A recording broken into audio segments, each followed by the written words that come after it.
They thought they could erase a century of my family's legacy with one community vote.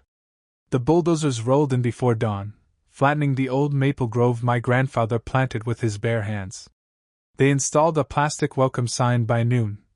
Briar Glen Community Green Space, a family park initiative by the HOA.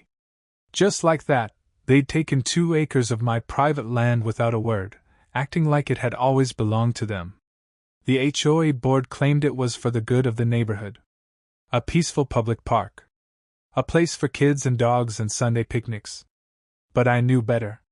Because I found their real plans buried deep in a misdirected email chain. Plans for an ultra-exclusive wellness center, tennis courts, and high-end spa suites, built right on my land, under the name of community enrichment. They never thought I'd see those blueprints. They never thought a retired electrician like me could unravel their entire scheme. But they made one fatal mistake. They forgot who wired the entire subdivision 35 years ago. They forgot I installed the main junction box that feeds power to every home, every pump, every camera, and every street lamp in Briar Glen. And they really forgot what my grandfather did back in 1979, when he secured a private easement contract that gave our family exclusive control over the utility infrastructure running beneath our land. They trespassed. They lied. They forged fake documents and smiled while doing it. So I gave them one last warning. When they ignored it, I flipped a single switch in the old breaker shed, and 212 luxury homes went dark in an instant. Most people looked at my land and saw weeds, old tools, maybe a rusted-out barn. I saw roots, not just from trees, but from 5 generations of my family who lived, loved, and bled on this soil. My name's Walt Granger, and I'm 62 years old. I was born in the small farmhouse that still stands on the east edge of the property, right where the fields start to rise toward the Briar Glen cul-de-sac. My grandfather, Earl Granger, bought this land in 1928, right after escaping the economic collapse in Missouri. He came here with 2 things, a box of tools and a contract for a job installing telephone poles for the state. But what really set him apart wasn't what he built above the ground, it was what he built beneath it. In the late 70s, when Briar Glen was nothing but forest and farmland, the county approved a massive suburban expansion. Developers offered Earl a payout to let them trench through his land and lay the electrical backbone of the new neighborhood. But Earl was no fool. He agreed, but only under a perpetual easement contract, a binding legal agreement that gave our family sole access and control over the main junction box that powered the entire development. They could build their dream suburb, but the electricity would flow through our land, under our terms. Nobody paid much attention to the fine print back then. But Earl did. He made copies. He had it notarized 6 ways from Sunday. And he told me something I never forgot. Electricity is like blood, Walt. Nobody notices it until the heart stops beating. And guess where they planted the heart? That heart was a locked concrete shed on the edge of our property, a shed people barely noticed, covered in ivy, guarded by a rusted fence. Inside it sat the master switch, and rows of breaker panels labeled with block names like Hickory Drive and Silver Elm Court. I started helping him service it when I was 12. I knew which breaker went where before I knew how to drive. By the time I took over after Grandpa passed, I was a licensed electrician. I kept that old system running even as the world changed around us. While McMansions rose and pools were dug, I made sure every family in Briar Glen had lights, hot water, security systems, all because of my family's infrastructure. We never charged them a dime. We never asked for favors. And they never said thank you? When my wife Linda died in 2014, I nearly sold it all. The silence in the house was unbearable. But I stayed, not out of stubbornness, but because I felt responsible for this place. For the old maple trees. For Grandpa's work. For the memory of a family that didn't quit, even when pushed to the edge. So when the HOA started calling my land unclaimed green space, when they started filing bogus claims about abandoned property, they weren't just taking dirt. They were trying to steal a legacy. And legacies, as my grandfather used to say, are worth more than money. They're earned, not handed over in a vote by people who just moved in last year. For a while, things were quiet. After Earl passed and Linda was gone, I kept my head down. I paid my taxes, tended the land, replaced the decaying fence myself when the township wouldn't help. I stayed out of the HOA's meetings and newsletters. I didn't have a reason to care about new bylaws or landscaping contests. My land wasn't part of their jurisdiction, and it never would be. Or so I thought. That all changed when Meredith Langley moved in. She came from Phoenix, some high-profile real estate background, and within 6 months of buying the biggest house on Oak Knoll Circle, she maneuvered her way into being president of the Briar Glen HOA. She wore flowing silk blouses, carried a tablet everywhere, and spoke with the kind of fake-friendly tone that always felt one blink away from a lawsuit. I should have seen the signs. The first courtesy letter arrived that spring. Dear Mr. Granger, we noticed that your property adjacent to the Oak Knoll cul-de-sac has become overgrown and poses a visual detraction from the otherwise harmonious appearance of Briar Glen. Please consider mowing the grass and removing derelict structures to avoid further action. Derelict structures? They were talking about my barn. A barn my grandfather built himself. The grass wasn't overgrown, it was wild rye, grown deliberately to prevent soil erosion. At first, I ignored it. The HOA had no jurisdiction over me. My property wasn't part of their planned development. My grandfather made sure of that in 1978, when the original utility easement contract was signed. I had the documents. The land was legally separate and explicitly exempt. But the letters kept coming. Each more forceful. More official-looking. Next came the community surveyors. They showed up one morning, poking around the fence line, measuring with laser tools and marking spots with neon orange flags. What are you doing? I asked, walking up in my boots and work gloves. Just assessing property lines, one of them said, not making eye contact. I knew better. They weren't just surveying, they were staking. And not long after that, a new sign appeared on my land. Future site of Briar Glen Community Green Space, an initiative for families and pets. No one had asked me. No one had offered to buy it. They just decided it was theirs. I marched down to the HOA meeting that week. I hadn't stepped foot in that clubhouse in over a decade. Meredith stood at the front in a crisp white blazer, holding a laser pointer and talking about neighborhood beautification and maximizing communal value. When I stood and asked why the HOA had put a sign on private property, Meredith didn't flinch. Oh, Mr. Granger, she said, giving me a tight-lipped smile. You'll find that under the recent annexation proposal passed in February, unused parcels adjacent to Briar Glen may be absorbed under Article 9C. We've consulted with the township. That's not legal, I shot back. You can't just annex private land. She smiled again. Actually, we believe we can. Later that night, I found out she'd filed a quiet petition with the township clerk, claiming my land had been abandoned for over a decade. She cited aerial images that showed no recent development, and claimed the structures were hazardous. Hazardous? My barn had survived 3 hurricanes and still had a working roof. I stored electrical tools and spare parts in there, not asbestos. And then came the developer, Paul Renshaw, from Meadow Lane Properties. He knocked on my door one sunny Thursday morning, smiled wide, and held out a folder. Mr. Granger, he said, I represent a group of investors looking to bring a world-class wellness center to Briar Glen. Your corner lot would be the perfect location. We're prepared to offer you $300,000, cash, to help us get started. I laughed. Out loud. Son, I said, you couldn't buy one of those maples for that price. This land's not for sale. His smile vanished like a flipped switch. Well, he said, voice tightening, we were hoping you'd be cooperative. It would be inconvenient if things got litigious. There's a lot of gray area around these utility easements and zoning changes. You could find yourself buried in paperwork for years. Is that a threat? No, he said. Just a prediction. I shut the door in his face. But the message was clear. This wasn't about beautification, or community, or dog parks. They wanted my land.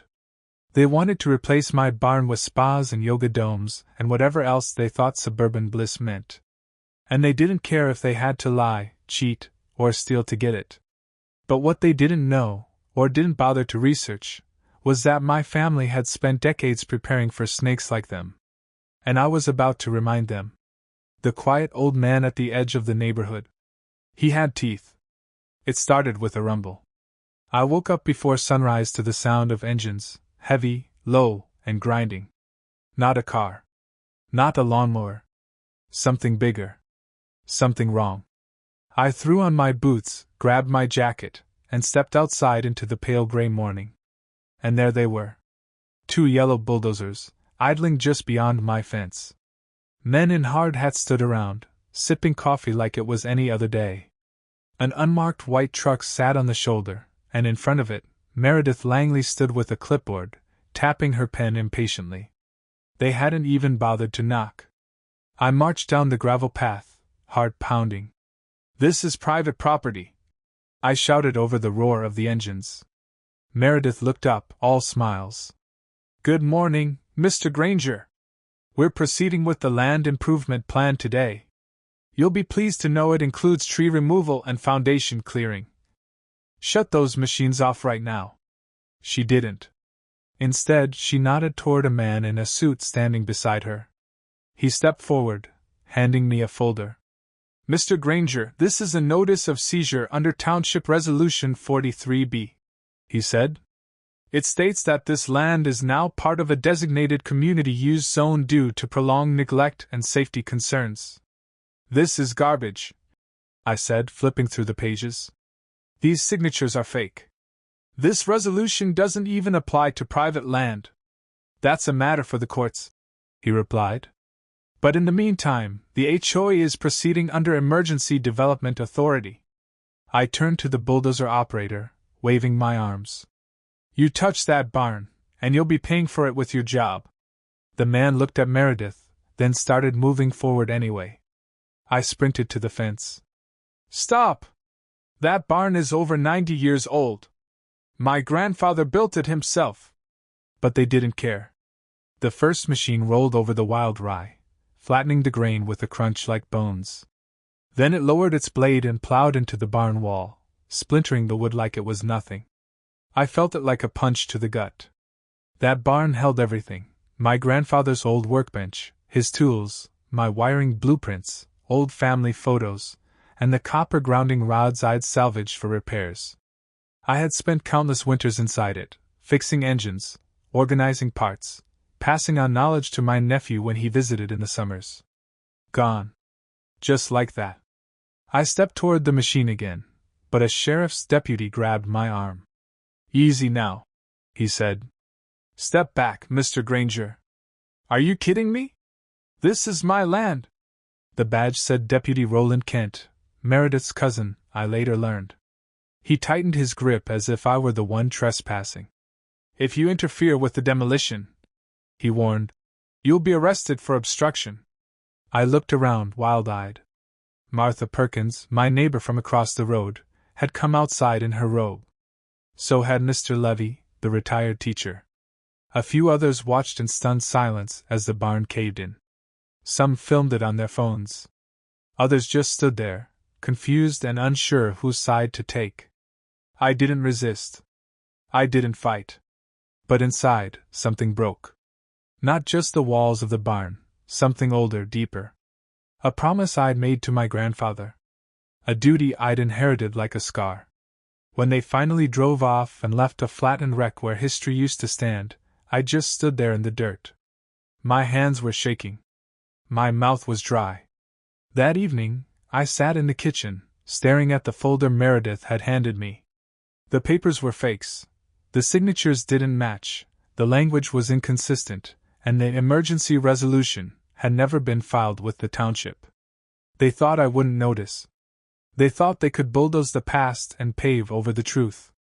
But what they didn't know was that I had kept records too. My grandfather had taught me to guard those utility contracts like gold. They were stored in a fireproof box, along with photos, diagrams, and, most importantly, the original easement documents with the county's seal, still valid, still binding. That's when I knew what I had to do. The HOA had declared war. Now I was going to fight back, not with lawyers or letters, but with wires, switches, and 240 volts of old-school justice. I didn't sleep that night. The image of that barn, crushed under steel blades, its walls collapsing like lungs deflating, played in my mind on repeat. I sat in the dark with a mug of cold coffee and the fireproof box my grandfather had passed down to me like a family Bible. Inside were dozens of yellowed pages, some brittle, some thick with embossed seals. I flipped through deeds, maps, service blueprints, tax receipts, until I found what I was looking for, a set of stapled documents labeled Private Easement Agreement, 1978. At the top was the old Meadowridge Utility Company letterhead. And at the bottom, 2 signatures, Earl Granger, and a representative from the original Briar Glen development. The key detail was halfway down the second page, buried in a paragraph full of legalese. But I knew it by heart. Grandpa had pointed it out to me dozens of times as a kid, always with a grin like he was sharing a secret. All electrical distribution for the Briar Glen development shall pass through Granger-controlled infrastructure located on Parcel 17, with perpetual rights of access and termination retained by the Granger estate. Said easement may be revoked unilaterally in the event of property encroachment or breach of boundary agreements, without need for county or state approval. I read the paragraph again. Then again. My hands trembled, not with fear, but with realization. Meredith and her board hadn't just trespassed. They'd violated the exact condition that nullified their right to the power grid. They had built a park, illegally, on land protected under a utility easement. And that meant I had the legal right to shut off the power. Every single house. I called Ed McMillan, an old friend and the attorney who handled estate matters after Linda passed.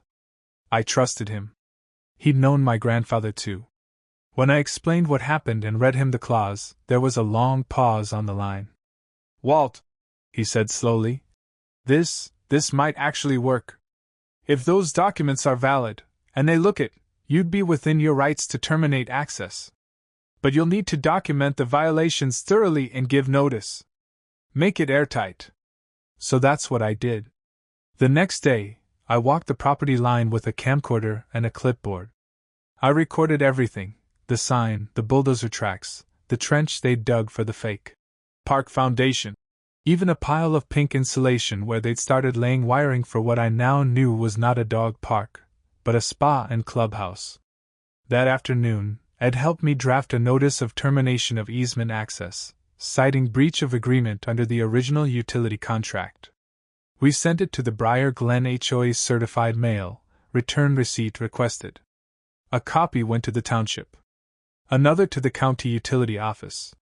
30 days. That's what the contract said. 30 days from the notice, I had the right to shut off access, permanently. Of course, Meredith didn't take it seriously. 2 days later, I got a knock at the door. It was Paul Renshaw again, this time wearing a $1,200 blazer and a scowl. "This stunt with the easement termination?"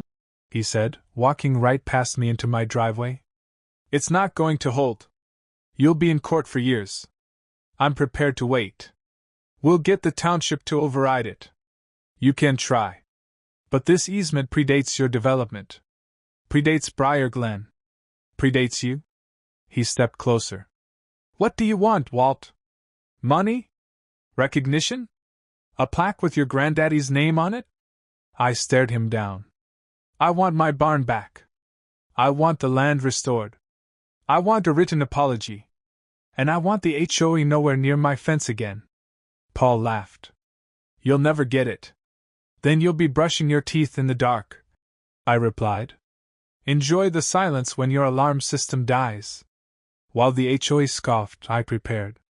I brought the breaker shed back online. Hadn't used it in years, but I'd kept it clean. I replaced the fuses, tested the voltage regulators, rewired the old copper bus bars. The control panel still lit up, ancient but loyal, like an old truck that just needed the key turned. Each breaker was labeled with block names: Birchwood Loop, Glenview Lane, South Creek Court.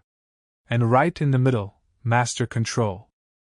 30 years ago, I had built this system myself, when the subdivision was just a pipe dream on a blueprint. It was designed to be efficient, and totally centralized. A single turn of the main dial could reroute power away from the community and back into the backup grid I kept for the farm. I ran a full diagnostic. Everything checked out. Day by day, I counted down. Meredith's Park got more benches, more fake turf, more pink flyers about. Briar Glen's new chapter. They thought they'd won. But I had the final word, written in ink before most of them were even born. If you think Walt did the right thing by standing up for his land, just comment justice below. And on day 29, I printed out a final warning.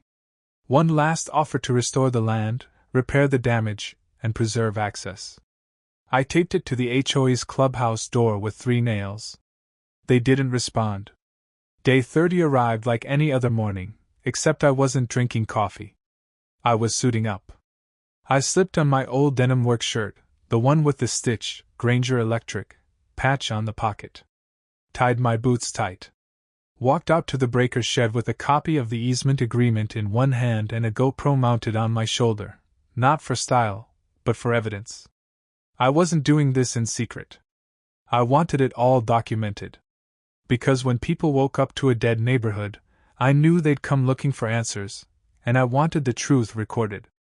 The air was still, save for the buzz of insects and the occasional barking dog from down the hill. I unlocked the rusted gate, stepped into the shed, and opened the breaker box. The familiar click of the panel latches echoed like thunder in the tiny concrete room. I looked at the dial labeled Community Grid Main. One final breath. Then I flipped it. Clunk.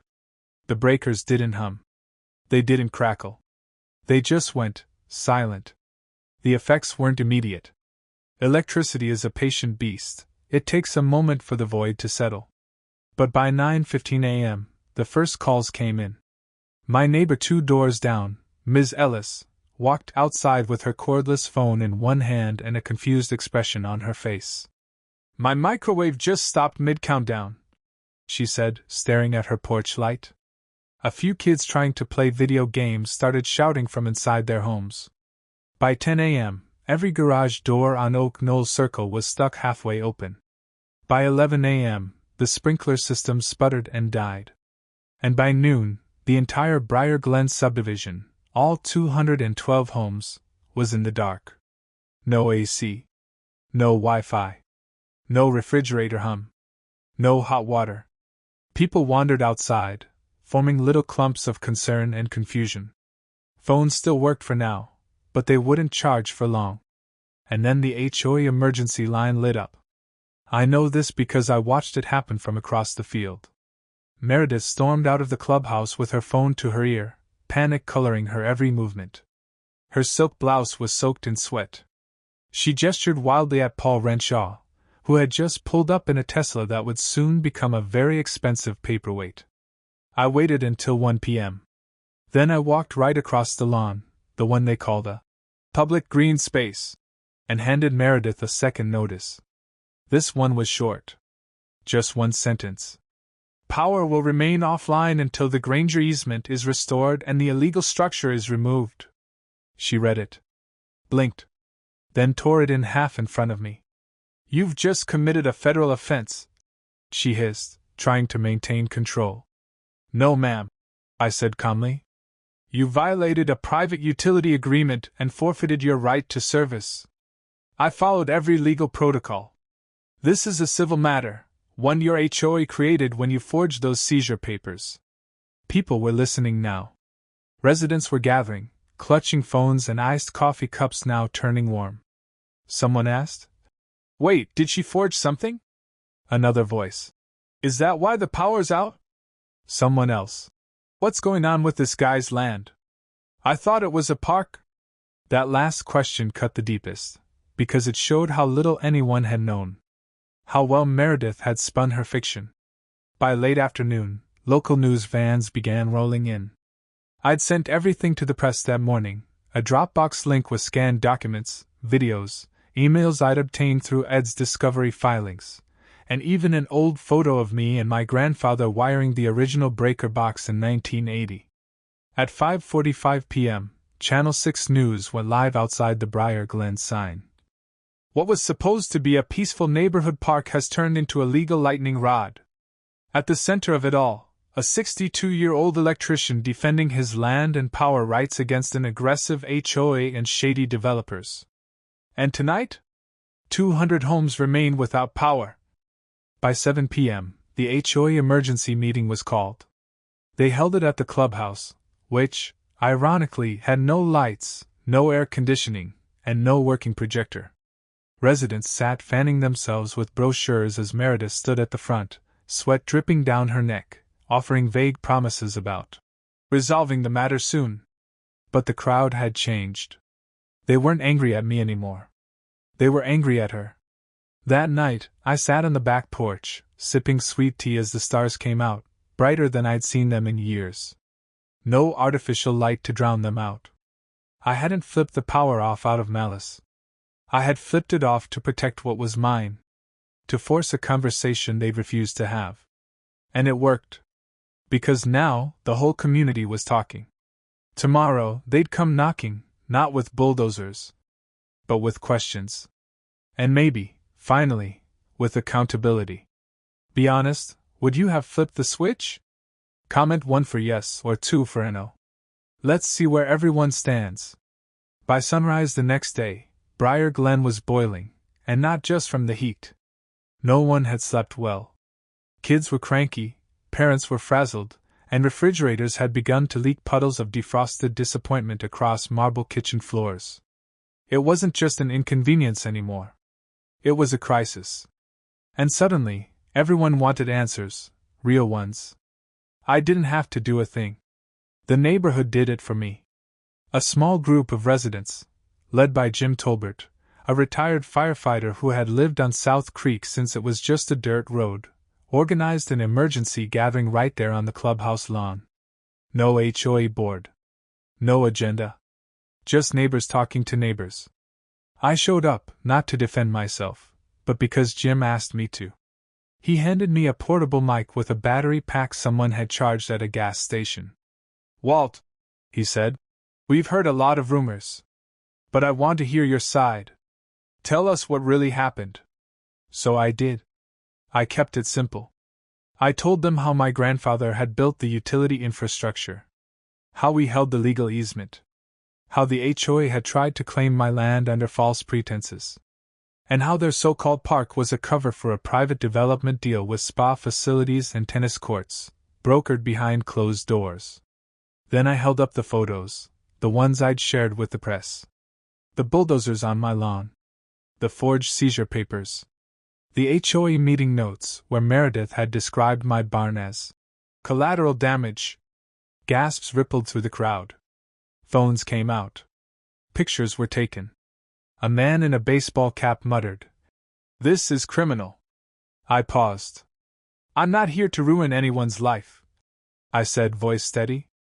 "But this land has been in my family for almost 100 years. We've never asked this community for anything. We've provided power for free for decades. I just wanted respect. I wanted to be left in peace." Someone in the back shouted, "You got my respect, Walt." Applause followed. And it wasn't polite clapping, it was the sound of people waking up.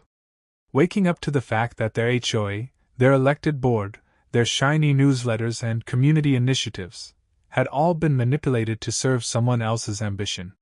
That afternoon, I heard something I hadn't expected. Knocking. Dozens of residents, many of whom I never exchanged more than a wave with, came to my door. Some brought pies. Some brought handshakes. A few brought apologies. One woman, a young mother from the newer section of Glenview Lane, had tears in her eyes. "I'm so sorry," she said. "I voted for that park. I didn't know. I just thought it sounded nice. But they lied to us. I nodded, not bitter, just tired. It's not your fault. They made it easy to believe them. But now, they didn't believe anymore. That evening, the HOA board was bombarded with calls, emails, and, eventually, a petition.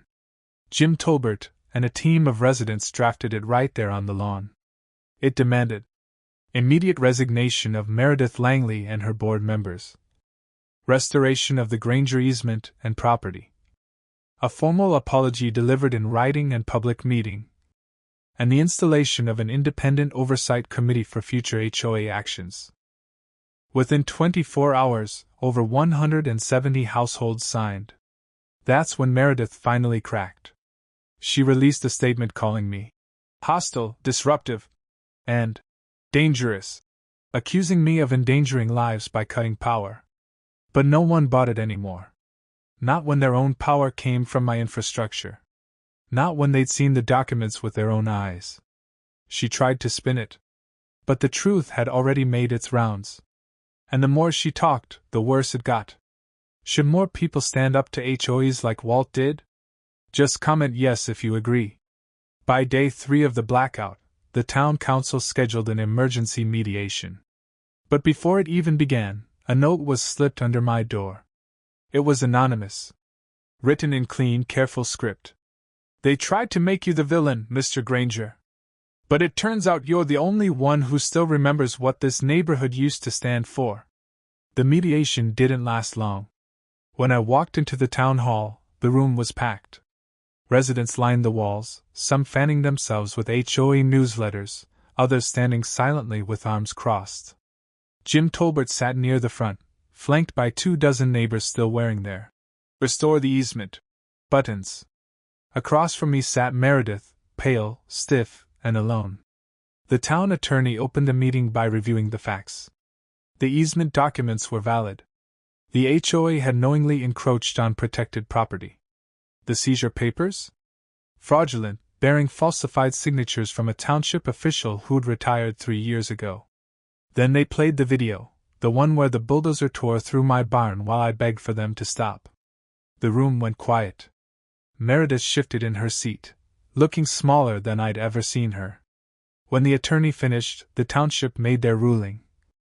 Full restoration of my property, at the HOA's expense. Immediate resignation of Meredith Langley and the entire HOA board. Permanent exemption of the Granger property from all future HOA activities.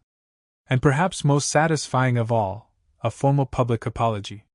They handed me a check to begin the barn's reconstruction that same week. It wasn't enough to undo what they'd taken, but it was a start.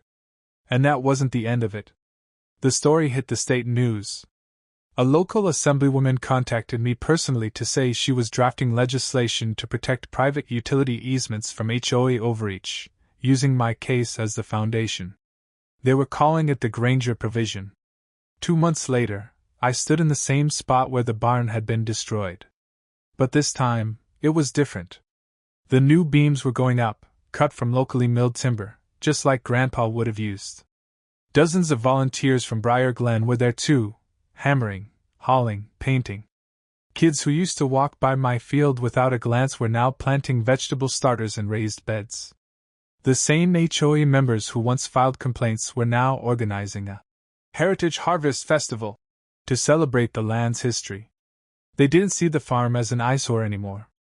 They saw it as home. That night I sat on my porch, just like always. But this time, I wasn't alone. Jim brought over a cooler of sweet tea. Some of the younger folks joined us too, curious, respectful. And I finally understood what my grandfather meant when he said, "A man doesn't own land. He stewards it, until the next hands are ready." For a long time, I thought I was the last set of hands. But maybe, just maybe, I was the bridge. If this story gave you chills, hit that like button and share it with someone who believes in standing up for what's right. Don't miss the next true-style revenge story. Subscribe now to Tales from the Suburbs. At its heart, this story isn't just about land or electricity. It's about legacy, resilience, and the quiet strength of standing your ground when everything around you tries to push you out. Walter Granger's journey reminds us that the values passed down through generations, honesty, hard work, stewardship, don't fade just because newer, shinier things show up next door. His family didn't just build fences or barns, they built principles. And those principles mattered more than any HOA vote, any forged document, or any luxury development scheme. In a world where people are often too quick to forget the past, this story reminds us of the importance of preserving what truly matters. It's about knowing your rights, but more importantly, knowing your worth. It's about the power of community, not when it's manipulated, but when it comes together for the right reasons. Sometimes justice doesn't come with sirens or courtrooms. Sometimes it's as simple, and as powerful, as flipping the right switch at the right time. And for anyone who's ever been told to stay quiet, to back down, or to just let it go, this story is proof. You can stand up. You can fight back. And when you do it with integrity, people will follow.